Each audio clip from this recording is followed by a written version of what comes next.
kind of thing. So I hope that's okay with you. Oh yeah, of course. Okay. Like I was thinking of even wearing like a pair of these underneath the headphones, just because it has a mic on it, so it would pick up through me talking here. You know what I'm saying? Yeah. But I don't know if that would actually. What do I hear in there though? In here you'll hear whatever is going out. So would I hear myself? So yeah, you would hear yourself, but during commercials you would hear that they're playing. So I mean, if you just wanted to check that they're actually, You know what I'm saying? You just have yeah, I do know what you're saying. Because it would pick up whatever's in there in the mic and myself. Yeah. Make sense? And plus, since it's I just don't know. you'll hear the once your mic is off, the commercials will play out of those speakers anyway. Right. I just don't know if this is. I would only need to do something like this. Oh, yeah, look, people are coming in now. Well, let's just see if they can hear me. Can you guys hear me okay? Let's see.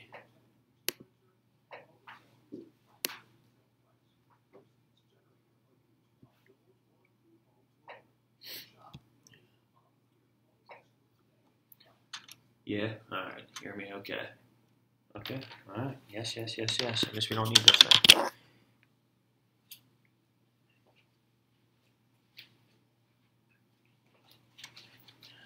Alright, so I guess I'll just use the normal headphones then, just because I guess that's standard. Just wash your hands. You slid that one down. Oh, gosh. I'd be talking to nothing, huh? Well, that would be the ads.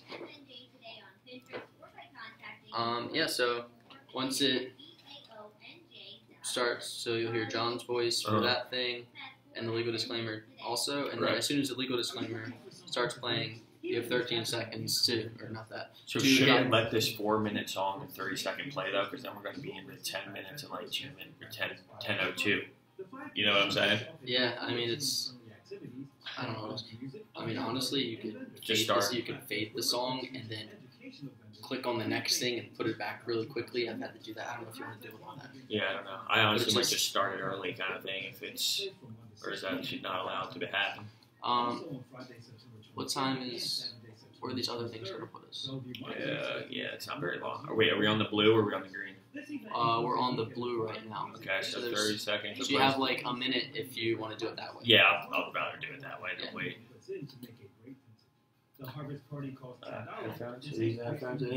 Yeah. And then you want to make sure that when you're on, your thing is hitting higher yellows. Right. So it's not just put it back up. Yeah, well right now I can just move it up, right? And then I would just hit on. Yeah, that's right. It just seem like a normal level. Kind of go with here. And then you can just text me if you want me to put it on your SoundCloud for you. Or Yeah. Podbean or whatever. Okay. Whatever you want me to put it on. Yeah, no doubt. Do that. I'll upload it when I put the other stuff. Go to adoptuskids.org. A message from the U.S. Department of Health and Human Services. Adopt Us Kids and the Ad Council. Cool. Do we keep the doors open? Do we shut the doors? Is that like or it doesn't even matter? I'll show you Yeah, okay. when Joel comes up. Yeah, no, it's fine. It doesn't bother me. I just know they shut them last time. Did that song not delete? Oh, no. Oh, I kept it on. Well, whatever. How do we fade it? Can we fade it? Yeah, that's kind of weird, but I could just do it. Okay, that's just fine. if you're ready to go. Yeah. Just edit. Okay, so up next is the legal ID. So. Okay. I'll Oh, you fade want to do this this. like right now? You want to cut it? Yeah. Okay. Or that's whenever fine. you're No, ready. I'm ready. Or I could do it right at 10 if you want to do that. Yeah, do it right at 10. All right, so you Yeah. for a second. Did I delete it though, or was there You another one? definitely deleted something, Okay. but maybe it was just a different Yeah. ad or something. Yeah, maybe.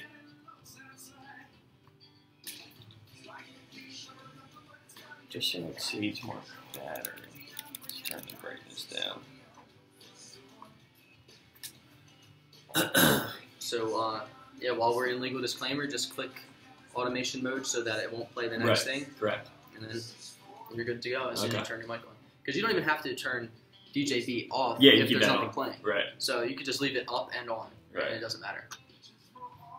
Yeah, if you want to start, you want to cut it and go into the legal ID, and Yeah, I'll do it on. yeah, because I don't even need to talk for the first 22 seconds, right? Because Right. Okay. Make sure that's recording over here.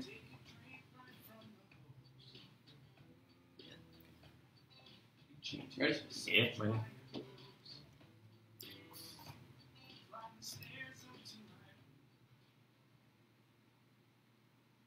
This is 1240 AM WSNJ Bridgeton, 99.9 W260EW Bridgeton, and SNJToday.com. The views and opinions expressed by the hosts, guests, or callers heard on SNJ Today do not necessarily reflect those of Wing Communications and Marketing LLC, nor our staff, management, or advertising.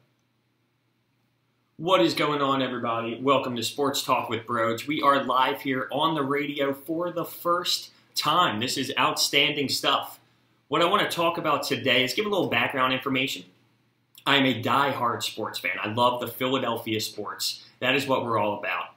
I can sit there and watch football from 12 to 12. College football, NFL football, baseball. I can literally do it all.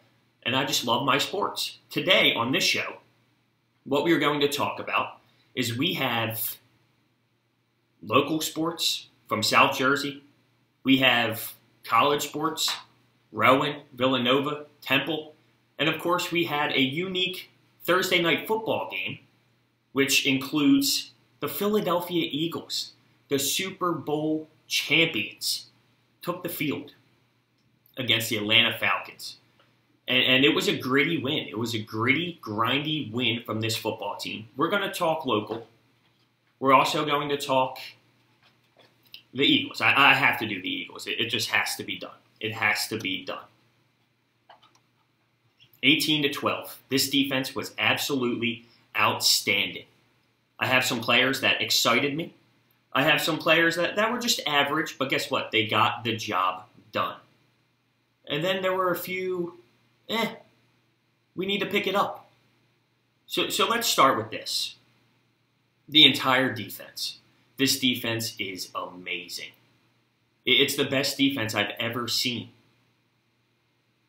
They had a goal line stand to start the game. They had a goal line stand to end the game. Fletcher Cox, Chris Long. This defensive line is something I've never seen before. So unique. People want to argue that the Rams have a better D-line. Well, I'll say this. Maybe they're starters on paper, but the depth that we have is on a whole nother level. The depth that we have brings this team to a different type of level. I'm talking championship football. You look at that defense, the way they played throughout that football game, the way they won us the football game. We can repeat with that type of defense. Rasul Douglas with an interception. Ronald Darby, shut down corner. Shut down. Now, Julio Jones did work. He got 169 yards on 10 carries. But when it mattered, a third down, Ronald Darby was there. When it mattered, in the end zone, at the end of the game, Ronald Darby stepped up, and he looks elite. And what a move by Howie Roseman to be able to go out there and snag him last season. Jordan Hicks, are you kidding me? Coming back from an injury like that, Jordan Hicks, explosive in the box. Sacks. Oh, man. Wait till we get Nigel Bradham back. He was suspended. The defense is just where this whole team begins. And it is something that I am truly honored to watch. It's just gritty, and it screams Philadelphia. Now, Jay Ajayi, 2 touchdowns. He didn't get many touches in the first half, but he did in the second, where he's resting some sort of injury a little bit, a foot injury. We used him, and he was explosive for those 2 touchdowns. Nelson Aguilar, now he didn't get many yardage, but remember what he went through, the mind games, not being able to catch the football. He had some really nice plays in the slot with those quick little slants, and he caught the football. He went through a lot of mental stress in his early part of the career. And how do we not talk about Jason Peters?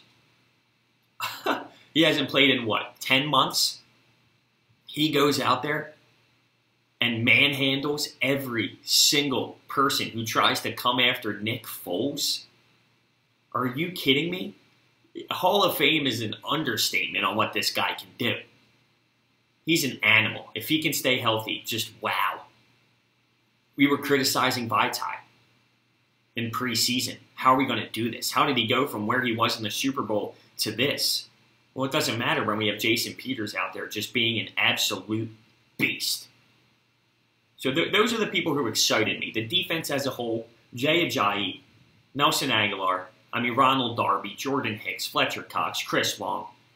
Chris Long is a rotation guy, and he is catching my eye insanely. So now it's who's average. Who was average in this football game? I'm going to go with Nick Foles. Nick Foles was average. But he's a backup quarterback, a very capable backup quarterback. A quarterback that gets criticized for not being Carson Wentz. But at the end of the day, come on now. He's a winnable quarterback. I don't get the hate towards him. People are crying that we need Carson Wentz back. We just won the toughest game of our first 4 games with Nick Foles. I say keep resting Carson. Week 4, week 5, week 6, whatever. Nick Foles is a capable quarterback. Bad first half, considering the score was 6-3 and he got booed. He didn't get specifically booed, but fans are outraged about us booing them. Now, Malcolm Jenkins even stated after the game, that's good. That means our fans hold us accountable. It was a good boo. It was a boo out of love. It's we love you so much, Eagles, and we know you have more in the tank, so we are going to boo you. And I think it was fine. I'm all in on the boo. Darren Sproles was also average. He's coming back from an injury. He's an older guy, smaller guy. He had a couple tough runs. He had one on 3rd down that was beautiful and gave us a first. So those 2 guys were average to me. And then we have the you need to pick it up. And that starts with Zach Ertz. Now, our receiving core as a whole was not strong. And I said, that's okay. We have Zach Ertz and Dallas Goedert. We're going to have these 2 guys just being threats, 2 tight end looks. We didn't get that. So Zach Ertz on the day with 2 drop passes on 3rd downs. He had a penalty that was brutal trying to set a pick. Trey Sullivan, he got waived yesterday. On a punt, he's trying to start stuff with the other team. And he touches the football and gives the Falcons an opportunity in our side of the field? No. Now, I think he was going to end up getting cut anyway. Only because Nigel Bradham wasn't on the 53-man roster at that point. Our wide receiving core, like I said, as a whole was we got to figure something out. Does Howie Roseman go after, say, a Dez Bryant? Does Howie Roseman try and sneak in a 1-year deal with some wide receiver right now that's on the free agency market? We have to look into something. Alshon's going to be out for quite some time. Mac Hollins, his injury is serious. He's going to be out sometime. We need to make some sort of move. We really do. And I think Howie Roseman is going to dial something up. And Derek Barnett, he needs to clean up his act a little bit. A huge sack by Fletcher Cox in the red zone, but he lined up in the neutral zone? You learn that stuff in Pee Wee football. You learn that in Pee Wees. You got to be on sides. You have to be. So some big plays in this football game. Julio Jones had a catch that wasn't a catch, and we're already back to this. They reviewed it. I don't know. First off, Jalen Mills, it was a double move, and he bit on it hard. Way too hard. But we know that happens with him. It was a catch. He was on his back. He caught it on his chest. He rolled over. We got lucky. There's no doubt about that. We had the Philly Special 2.0. I didn't even talk about Doug Peterson yet. A sloppy first half. Comes out, makes adjustments, bang. That got our offense going. That was the play that got this offense sparked up and ready to go. The Philly Special 2.0. The Philly, he called it. Outstanding. Absolutely outstanding. A big play also it goes unnoticed, but Nick Foles at the goal line, he killed the play. for Jay Ajayi to run in. He went up to the line. He saw something. Kill. Cool. He called a Carson Wentz. Jay Ajayi runs it to the left side. And it goes unnoticed. But that's a big-time play out of Nick Foles. So all around, it was just a beautiful victory for this Eagles team. A gritty win. And I talked about this before on my YouTube channel. But I wasn't afraid to start 0-1. I wasn't. Because it's not the end of the season. But 1-0 is nice. 1-0 is a difference maker, especially against a Falcons team. It changes the game. Now we go into Tampa Bay without a Jameis Winston. Then we see a Colts at home. And the fact that we were home, our building is electric. Lincoln Financial Field is on a whole nother level. We got to raise the banner. I know there were some issues with the weather. It was delayed. We got to raise the banner. Mike Trout was there. Speaking of Mike Trout, hopefully one day we see him in a Phillies uniform. He loves his Philadelphia sports. Die-hard Eagles fan, and I love it. I love it. All around, great way to start the season. I just don't know how, if you're a football fan, you watch this defense and you don't think, wow. I mean, it's on a whole different level. The Broncos, when they were dominant with their defense, I would say we're better than that. We're better than we were last year. Jordan Hicks being healthy. The cornerbacks. I mean, we talk about the line. And the line is what it is because we get the pressure on the quarterback, and that's why it's so lethal. But we match that with stars. With Malcolm Jenkins, Roddy McLeod, Darby. We match the defensive line with stars, with the cornerbacks. Now, it was a little weird being on Thursday night. That messes up my mojo. That messes up my Sundays, if you will. Because I'm a big red zone guy. I love my red zone. I do my fantasy. I love my red zone. I do the 2 TV setup. Eagles game, 1 o'clock, 1 TV. Right next to it, a 40-inch, bang, red zone. And don't get me wrong, now I get to sit back, relax with the feet up and watch red zone without a worry in the world, knowing that my Eagles are 1-0. But I like this Sunday football. I get it. It opened the season. It was a big matchup against the Falcons. It got everyone juiced up for football. It was a good matchup. Even though there were a ton of penalties and sloppy football, it was a good matchup. But I like the red zone and the Eagles on at the same time. 1 o'clock, Sunday afternoon. Maybe order some wings, make a pizza, and just enjoy greatness. But it's still, don't get me wrong, it's still football and it's still beautiful without the Eagles. It's like the wings without hot sauce, or it's like the wings without the blue cheese. It's still good. It could be better, though. 1-0. It sounds so good to come out of my mouth. And just the way we played, coming from preseason, everyone being nervous, Doug Peterson getting loud with the media, getting upset, Nick Foles, what's going to happen? And there's still Nick Foles hate. There is still Nick Foles hate. And there's no reason why that is. Don't even go Super Bowl. I get it. What he did was beautiful.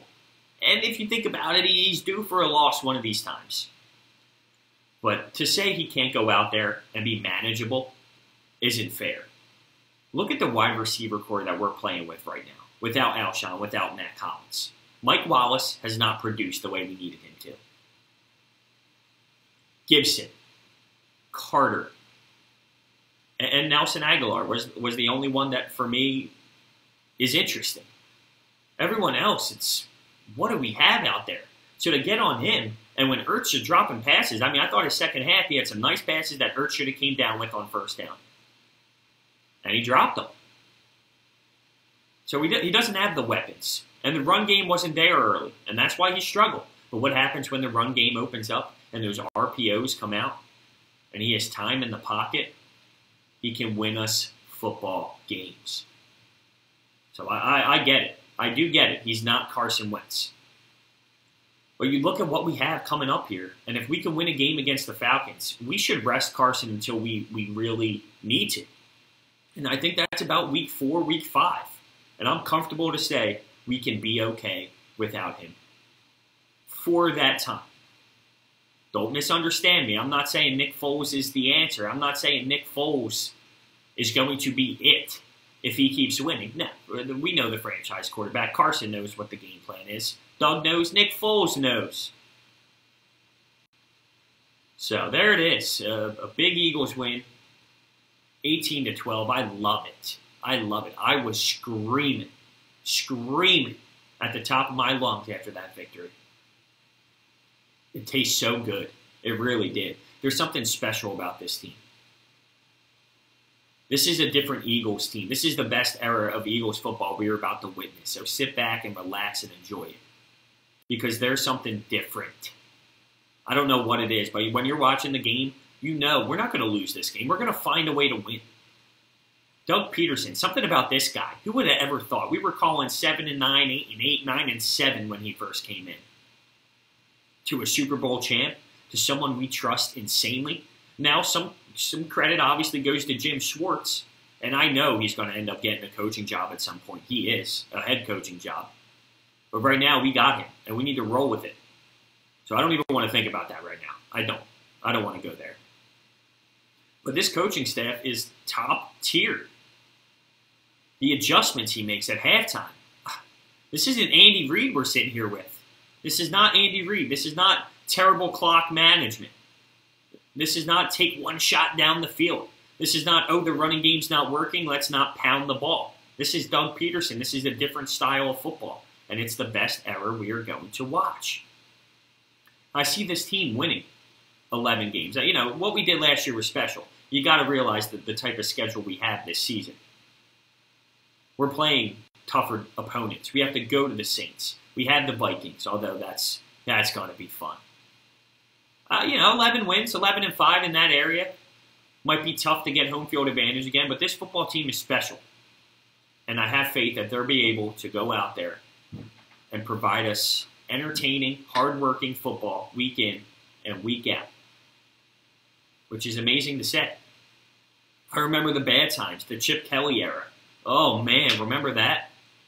Our offense was on the football field for 30 seconds. Bang, our defense is on the football field for 40 minutes. It was just horrible management.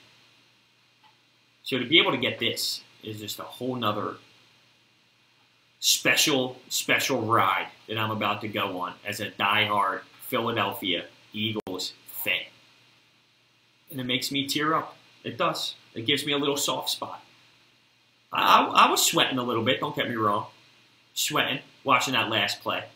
But I knew, deep down, I knew that we were going to win this game. It was the same thing that happened last year in the playoffs. The Falcons just struggle. Matt Ryan, oh man, Matt Ryan and Julio Jones, for them to not have the success in the red zone is mind-blowing. It doesn't make any sense. Julio Jones is a freak of nature. He's so good. He's a beast. He catches everything. Matt Ryan could throw the football. His yards numbers say, I mean, he could throw the football. For them to be so off in the red zone is one of the most strangest things I've ever witnessed. But hey, you got to give credit where credit's due, right? The Eagles defense. There were times, there were stretches where the offense got theirs. We gave up some chunk plays a little bit early, and even late in that football game to give them the opportunity. We gave up some chunk plays. You can't shut down Julio Jones. You can contain him. You can hold him to 169 yards and no touchdowns and win the football game, but I don't know. It was an outstanding thing to watch. And I'm excited to see what we have against Tampa Bay. I'm hoping they don't give us a letdown. I'm hoping it's not, oh, we have this Falcons game. That's insane. So we have all this hype. And then we have to go play Tampa Bay in Tampa Bay without Jameis Winston. That scares me. But, like I said, this team is just different. And I know Doug will get this team going. I know Doug will have this team mentally prepared to go out there and win a football game. We're going to take a short break, but on the other side, We're going to talk some high school local football, some local college football, and get into some local sports.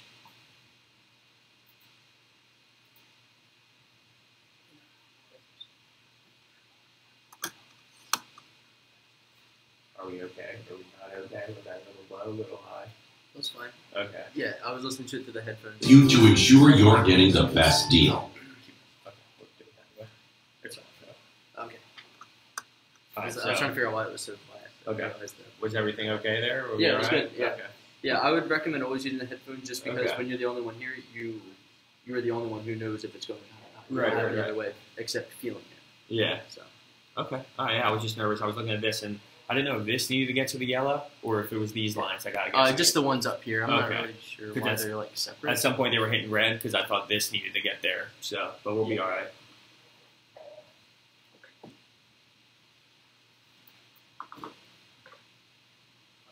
I think I actually skipped a commercial.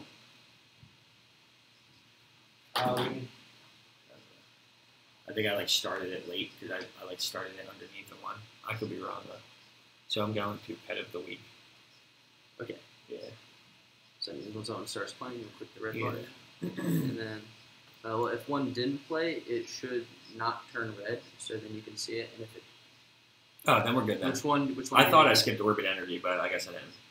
Oh, the first one, see? SNJ Today, Orbit Energy, and then What's on Tap promo. Oh yeah, that one definitely played Oh, out. okay, cool. Yeah, so once it gets to Pet of the Week, which is light blue, then I hit this. Correct? Right. Okay, just verifying.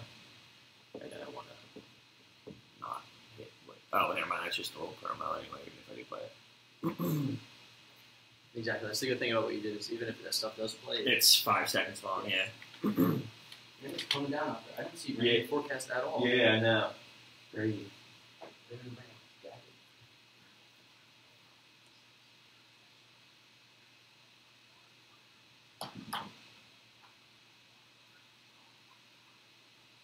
I assume Joe was actually seeing it come down there. Okay. It's almost 10:30. Yeah, when it sounds on YouTube, I don't know. Are they saying anything? Yeah, they're commenting on everything I'm talking about. Alright, so you're on Trail of the Week Oh, wow. Okay. Which is the last one? now. Yeah. And then as soon as that ends, we're good to start talking. Cool.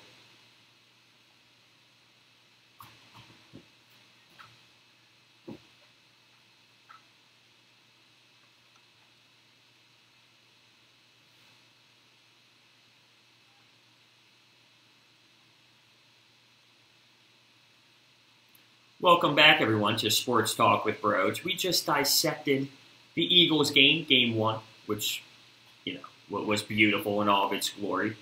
But we have some local sports to talk about. We have high school football kicking off, and we know that this year's new with the high school football, the Week 0 concept, some division changes.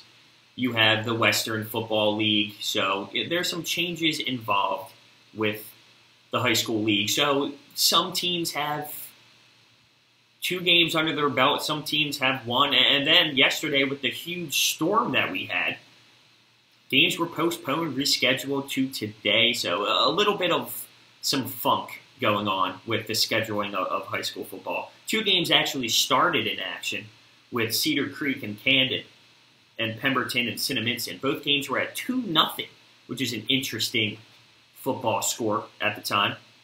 So both of those games were postponed after starting some play.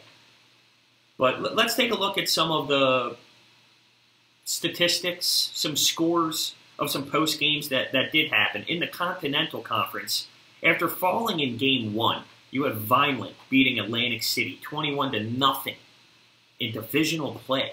And something that speaks out to me there is obviously, just like we talked about with the Eagles, it is great defense.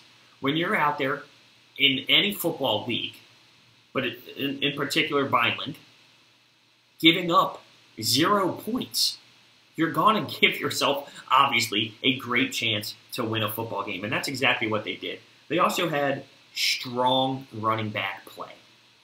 running the football can open up so much. When you run the football, it opens up the entire field. When it comes to play action, when it comes to the passing game, they need to respect you in the box. They need to respect your running game. And when you have Anthony Arthur and Isaiah Broom running for 80-plus yards, it's hard to stop. It's hard to stop because you have to respect the game too much. You need to respect the fact that you have to stop their runs. You need to stack more guys in the box. But what does that do? When you want to call a play action, that's going to open up the field and open up the passing game insanely. So Vineland gets their first conference win. St. Joe's Hamilton comes out strong with a 52-24 win over Hamden Hall. Now this is amazing. They had one star perform out of his mind. 6 touchdowns and 267 yards for Byers in this 52-24 victory for St. Joe's Hamilton. That's unbelievable. 6 touchdowns in a game, over 250 yards. You have to. That's a Julio Jones effect. You can't stop players like that. No, because they're so effective, they're going to be able to get their yardage. That's just how it works. When you're that talented, you're going to be able to get your yards, get your touchdowns. But as an opposing team, what you need to do is somehow maintain that. When you're looking on the other side and you see him, you say, okay, he might gain 5, but we can't let him gain 25 on this play. But he has a dominating night and helps his team win this football game. And St. Joe's Hamilton is obviously a very strong team. They have power. They have a good line. They can run the football well. They have what it takes to be at the top of the league. And clearly when their stars perform like this, when Byers is out there getting 6 touchdowns and 267 yards, come on now. Come on now. That's outstanding. Off to the Independence Conference. You have Oakcrest, Egg Harbor, Mainland, 1-0 on the season so far. Now the only divisional win is Oakcrest, as they win a grindy one. They do. 12-0 over Bridgeton. And, you know, you score 12 points, and that's a little bit concerning offensively. I'm sure their coach is going to want to go out there, go to practice every single day, and work on some plays to get a little bit more offense going. Got to praise the defense. 0 points again. Come on. That's the name of the game. People don't want to respect D because it's such a hard way to play these days. The flags, the penalties. How do you defend in football? It's tough. It's hard. So a lot of people like to focus on the offense. How are we going to score points to win games? How are we going to score all these points to win the football game? And you got to look at the other side. I'm sorry, but you do. There is something special about a good defense. And when you hold teams to 0 points, I mean, I can show you statistics that prove good defenses are very effective. I know it's hard to play cornerback. I know it's hard to play safety. I know it's hard to play linebacker because of the way the game is called now, because you can't be aggressive. Because everything's a flag. You can't touch anyone. I get it. But there's still value, insane value, when your team can stop the offense. 12 points, and that gets them a win. And listen, a win is a win is a win is a win. We all know that. When you get a W in that column, it doesn't matter how. You're on to the next week. It doesn't matter. You're focused on who's your opponent next week once that W is checked off in that win column. But I'm sure for Oakcrest, they're going to want to go out and practice every single day and say, how can we be more effective offensively? What can we do to get a little bit more offense? The rhythm of the offense. How can we score more points? Because granted, they get the W and their defense holds the other team to 0 points, but how often can you do that? Can you do that consistently week in and week out? So it's crazy. It's crazy to think 12 points can win you a football game, but it can with great defense. Off to the United Conference.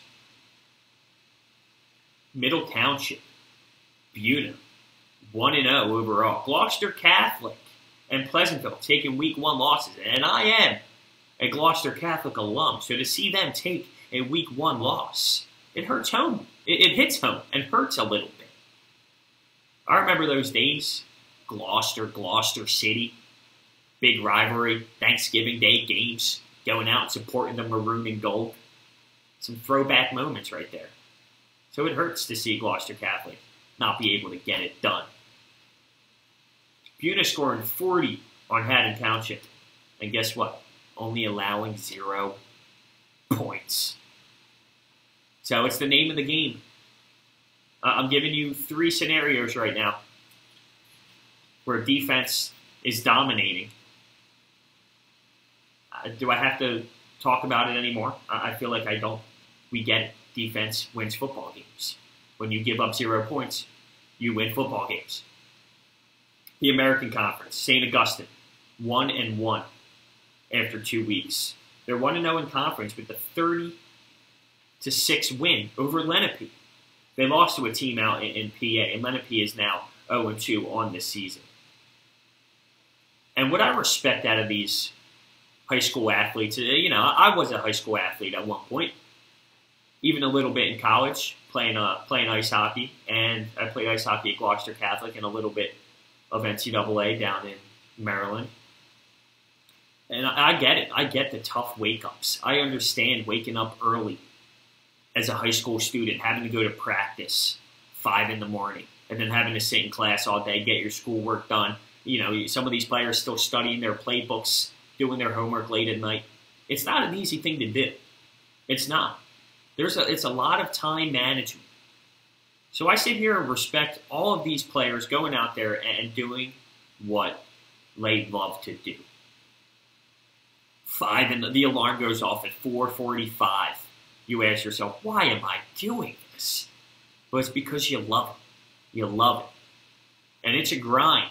And it's not easy, and it's tiring, and you're dead after the day's over, after conditioning, after full practice, going to all your classes. Oh, and that's right, you still have to do your homework, still got to study for your tests, and then you're the whole time you're doing that, you're focusing on Friday night under the lights to play for your school. You're focusing on your opponent. I've been there. I know it. As much as you say the school work's there, you're focused on the game, and you want to go out there and perform. You're daydreaming in class about throwing the football 50 yards for a touchdown to win it in the 4th with 3 minutes left. I get it. That's why I love sitting there looking up how these players did, watching some highlights, watching some games, and seeing how they perform, knowing what they went through from the beginning of the week, knowing the preparation that they put themselves through mentally, physically, to get ready for these games, and the big-time players step up in those moments and go out there and do it. There's nothing better than football. It's as simple as that. I try and tell myself, I grew up on hockey. I try and tell myself hockey's great. I try and tell myself basketball's great, which they are. I love it to death. But football, it's something different about football. The morning wake-ups and you see some of the dudes are on the grass. The lights shining when it's a night game. The crowd. When you're walking up to the line of scrimmage. Not that I've ever done this, but, I picture myself maybe being a star at Notre Dame. And I walk up to the line. I call out to my linebackers. Or to my linemen about what linebackers to watch. There's something about it, the teamwork. It's about the teamwork. The way the quarterback leads this team. The way the quarterback steps up and is the leader and tells all these men how to do things and shows it through his actions. I love that. I love looking at quarterbacks and seeing how they make their team work. And I'm even talking high school level. Because there's something said about that. There's something said about being 18 years old and leading a group of men into battle. It shows the type of character it is. And even for the guys that are listening and It shows what kind of character they have to be able to follow that and respect everything that a captain, a leader says. There's something to be said about all of it. It's more than just football. There's a lot of things off the field. It teaches so much. Just the teamwork, the love. I mean, I've had some of my best friends come out of the locker room. The way you go to battle with them, day in and day out. They're your brothers. It's a family. It is 100% a family. We're going to take a short break here, and when we come back, we're going to talk some local college football, maybe get into some Phillies, maybe get into some local baseball prospects and see how they are doing. So I will be back after these short messages.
Welcome back to Sports Talk with Bro. So we've done our dissection on the Eagles.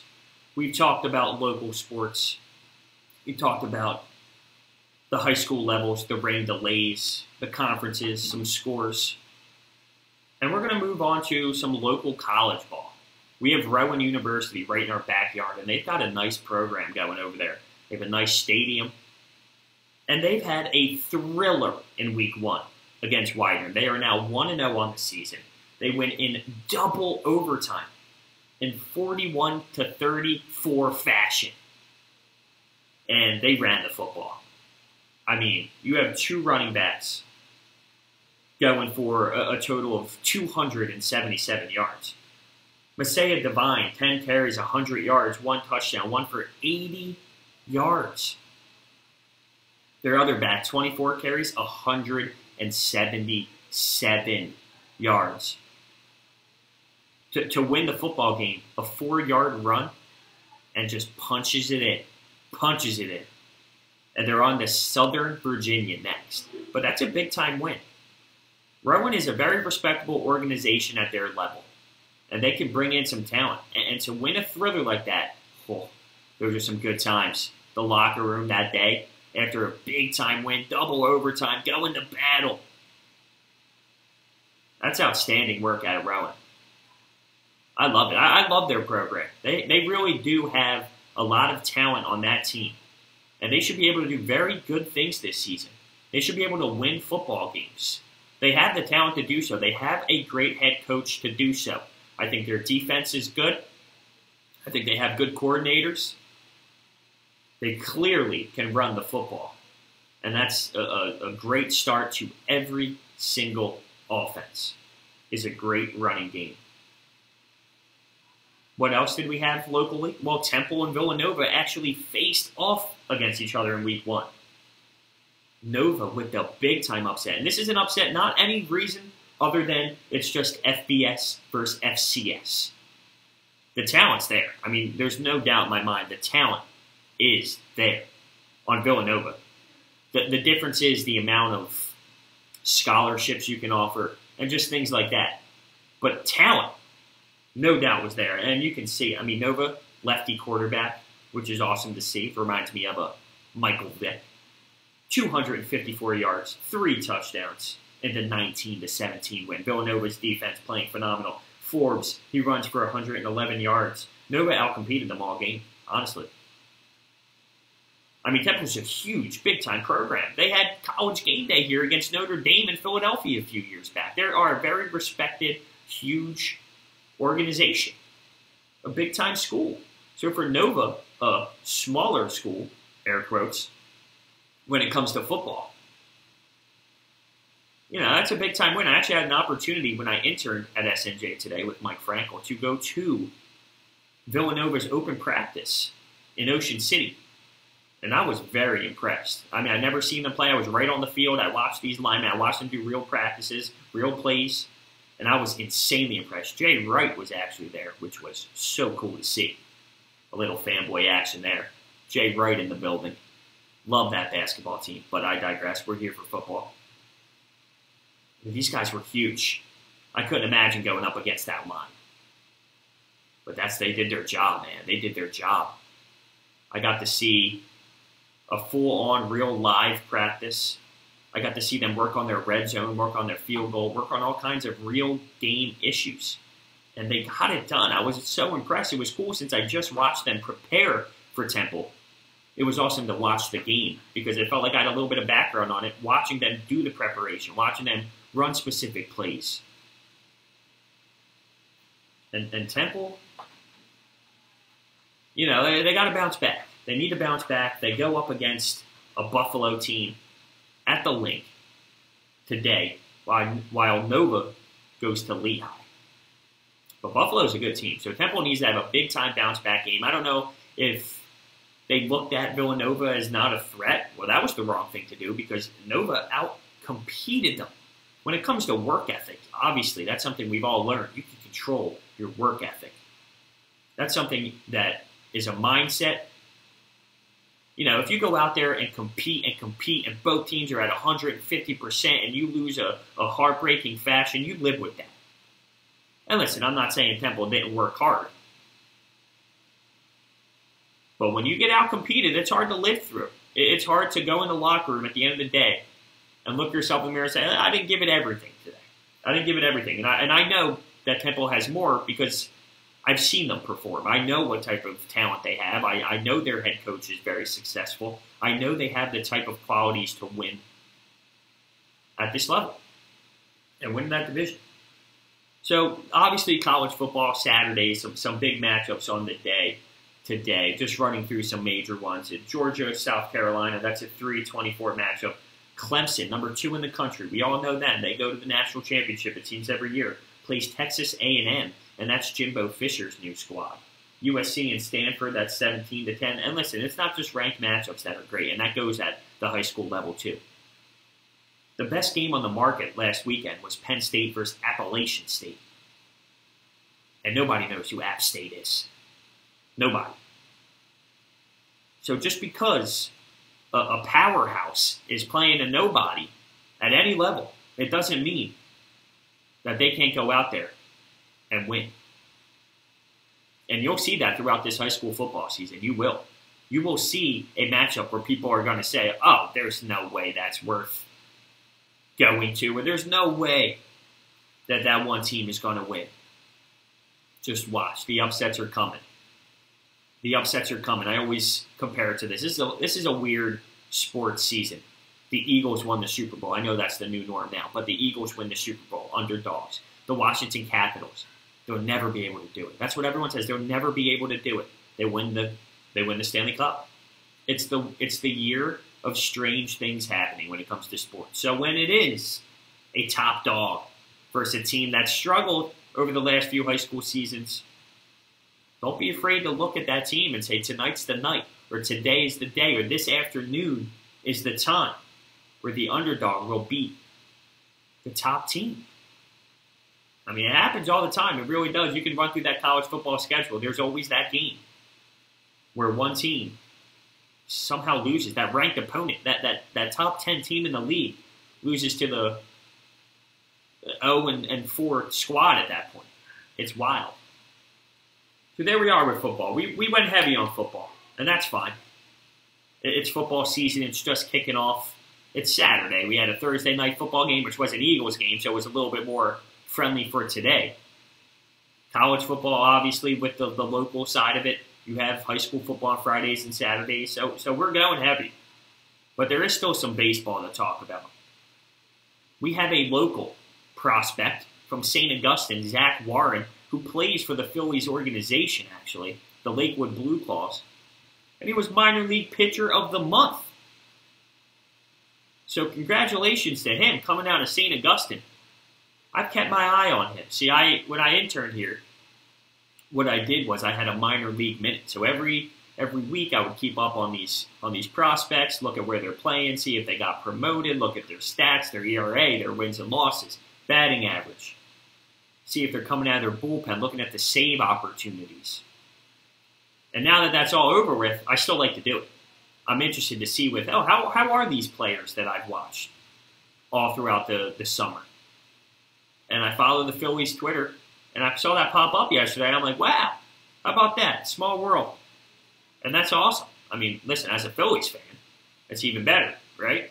Not only his success, but as a fan of the team, maybe one day I actually get to see him call up and do some damage at Citizens Bank Park. So congratulations to Zach Warren. What a tremendous honor to get Pitcher of the Month. He's obviously doing very well down there in the minors, and hopefully one day we do see him. Hopefully one day we do. So keeping on the Phillies, they're an emotional roller coaster. We all know that. They really are. They win last night 4-3. Aaron Nola, 16th win of the season. He's obviously dominant. 7 innings, 8 strikeouts. We love him here. It's a different animal when he's on the mound. We have such a better opportunity to win the baseball game. He's Cy Young worthy, although he won't get it. He's in the conversation. We are now 74-66 on the season. We are a few games back of the Atlanta Braves, and we're battling, but it seems like we can't beat the bad teams. And we can beat the good teams, we can't beat bad teams, and that doesn't make sense. Our offense struggles. Our starting pitching, besides Nola, hasn't been fantastic as of late. The errors is on a whole other level. When you think about it, it doesn't even make sense that we're in the position that we are. You can take that as a positive or a negative. Is it a fluke, or are we actually good, but when we clean up our action, we can be elite? There's some players that need to step up. I mean, Rhys Hoskins has been in a slump. He's obviously a game-changing player. I love him. He goes through hot streaks. He goes through the really lows. He needs to make sure that these lows aren't too low, as he gets a huge home run last night, hopefully to get him out of this slump, to give us the 4-3 lead late in this ballgame. But this race for the NL East, I mean, we haven't had September baseball that was meaningful in so long. So I get it. It's frustrating, but at the same time, I sit back, relax, and say, wow, okay. Okay. At least we have something here. At least we have an opportunity. The Braves are losing to the Diamondbacks right now in this series. Heartbreaking fashion after heartbreaking fashion. We need to take advantage of those moments. You lose a series against the Marlins when the Braves are losing series against the Boston Red Sox. That is just not acceptable. I'm sorry, but it's not acceptable. The Marlins with 50 wins in September baseball when we need it most, that is frustrating to say the least. With Gabe Kapler, he's hit or miss with some guys. Some people love him, some people hate him. I don't really think that there's a middle. He plays a very new school side of baseball analytically. It's interesting. I'll leave it at that. I don't want to go too crazy into that. I think some of his bullpen managing is interesting. But at the end of the day, 64-66 and a few games out, having to play the Braves 7 more times this month, which is going to make or break the season. We got the divisional play coming up in September, and it kind of concerns me. But at the same time, that means the ball is in our court. We have the chance to do this. We have control of our own destiny, essentially. if we stay within the Braves of 2 to 3 games when it comes to those 7 games. Because I can't imagine us taking all 7, let's be real. But you got to win that series. 5 to 2, I don't know. I mean, we'll see when it gets there and see where we're at. But meaningful September baseball, it's cool to see. We don't get that. We don't get that. And we have some local ties, by the way, with the MLB. Obviously, stating that I was a Gloucester Catholic alum, GC baseball was always very dominant. Gloucester Catholic baseball wins year after year after year, and they have talent, MLB talent. People get drafted all the time out of Gloucester Catholic, which is cool to see. But I actually graduated with one player who is tearing up minor leagues, and he's in the Red Sox organization, which kind of hurts me. I'll be honest with you, as a Philadelphia sports fan, the Boston sports, the biggest rival, and I guess I have to respect their championships, but I don't want to. But I have to. I get it. I'm reasonable. They win. It's going to kill me to see him if he ever pitches for the top team, but I would root for him. And that's Mike Schwarren, and he has been playing Double-A this year, Triple-A. Right now, at the point of where he is right now with the Red Sox, he's on the Triple-A squad. 3-2 is his record in 6 starts. ERA just under 4. With the 3.93 ERA, and he has it. When you look at a pitcher and you see his stuff, his fastball, his off speeds, his location, the swing and miss stuff, I mean, he really has it. You can tell. There's a difference between a pitcher that is confident in himself and knows that he can dominate. He dominated Maryland when he played there in college. He will be effective in the major leagues. And it's so cool to know I graduated with him, to watch his career, because I did. I followed him through Maryland. I followed him through the ranks of minor league baseball, which is not an easy task. Minor league baseball has to be one of the toughest ranks to go up from. I mean, there's so many draft picks. There's so many rounds. And you need to battle with all of these men for the same 1 position or 2 positions at the top level in the major leagues. I get it. If you play shortstop, yeah, you can play third, shortstop, second. So there are opportunities. But there are so many men battling for the same exact position. So it's tough to do. I'm excited to see his career. I really do think he has a chance to make it big. I think we're watching someone right now in the minor leagues dominate to the point of a call-up next season, whatever, a couple seasons down the road. But I can see him spending time on the bump at the major league level. Buddy Kennedy from Millville. He's another guy I followed big time, heavily, with the minor league minute during my internship. And he's been doing really well. He's playing in the rookie league team for the Diamondbacks. 327 is his batting average in the 57 games. He had 4 home runs and 32 RBIs.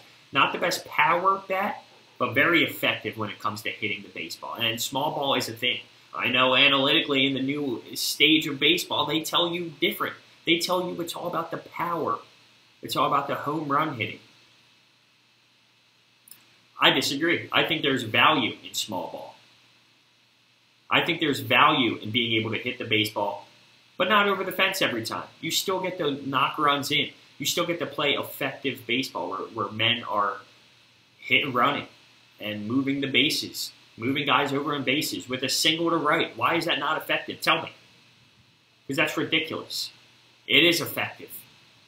So we see that in Buddy Kennedy. He's not crushing the long ball. No, he's got 4 home runs. But hitting over 300, that's not an easy thing to do. 327 to be exact. That is not an easy task. You look at the Phillies lineup. You want to talk about hitting 300. You don't see it. You don't see it. When you hit consistently a great batting average, you're going to see success. You're going to see good development. And you're going to see Buddy Kennedy with an opportunity to move up in the ranks with the Diamondbacks. It is awesome to watch these men and watch their stats grow over time.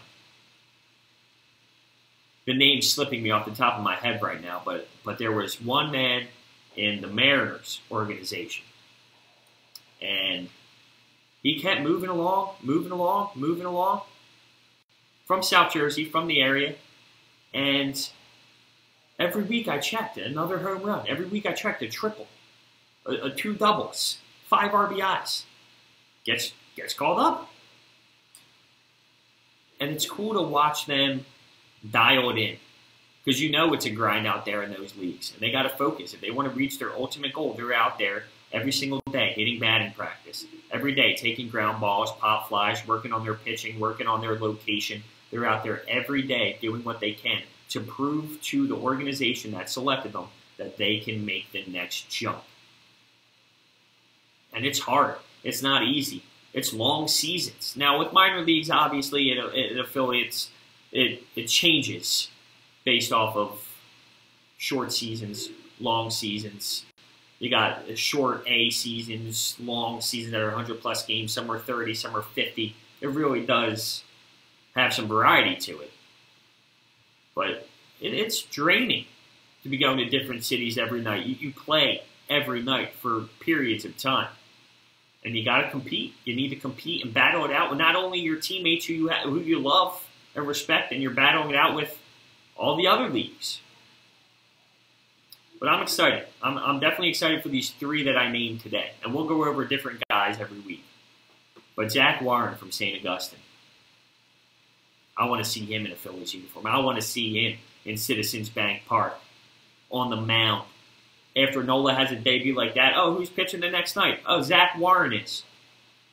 And we're going to get a W. That's what I want to see. I'm speaking it into existence. That's what I'm doing. I'm speaking it into existence. I'm telling you, Mike Schwaren's special. He is very special. I don't like the fact that it's Boston, though. It eats at me a little bit. It does. So that's where we are here. Thank you guys so much for listening to the first episode of Sports Talk with Broads, and I will see you next week. Thank you. Thank you very much. Congratulations. Thank you.